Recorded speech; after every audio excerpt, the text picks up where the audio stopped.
अर्थात 2 ते 3 वर्ष खरं तर असा हा सोहळा जुन्या नाशकातल्या सगळ्या तरुणांना काही साजरा करता आलेला नाहीये, त्याच्यामुळे आलेली संधी सोडायची नाही या भावनेनेच सगळा दंगा होताना दिसतोय। पुढे पाहूयात आणखीन याबद्दल आणखीन काही रंगीबिरंगी घडामोडी।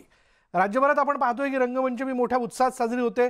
महाराष्ट्राची कुलस्वामिनी आई तुळजाभवानी मातेच्या मंदिरात विविध रंगांची उधळण आजच्या दिवशी करण्यात आली आहे आणि यावेळी तुळजाभवानी देवीला विविध रंग लावण्यात आले। विशेष म्हणजे देवीला जो भाताचा नैवेद्य अर्पण करण्यात आला तोही विविध रंगांचा होता। तर दुसरीकडे शिर्डीच्या साई मंदिरात आज पारंपरिक पद्धतीने रंगपंचमी साजरी होणार आहे। गेल्या 2 वर्षांपासून कोरोनाच्या संकटामुळे भाविकांना या रंग उत्सवात सहभागी होता आलं नव्हतं।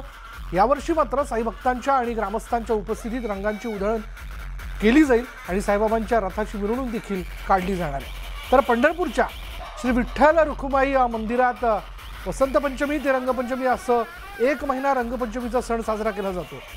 रंगपंचमी निमित्तानं देवाला दररोज पांढरा पोशाख करून देवाच्या अंगावर केशर आणि गुलाब पाण्याच्या रंगांची उधळण केली जाते। तर सह्याद्रीच्या डोंगर रांगांमध्ये सुद्धा सध्या निसर्गाचा रंग उत्सव पाहायला मिळतोय। वृक्षांची पानगळ सुरू झाली आहे। नेत्रसुखद रंगबिरंगी फुलांमुळे डोळ्यांची पारणं फिटतात। हाच निसर्गाचा रंग उत्सव आम्ही टिपलाय शिवजन्मस्थान असलेल्या किल्ले शिवनेरीवर।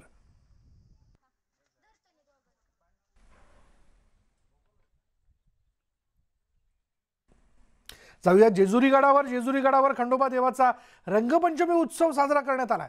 मुख्य भैरवनाथ मूर्तीला रंग लावून अनोखी पूजा करण्यात आली।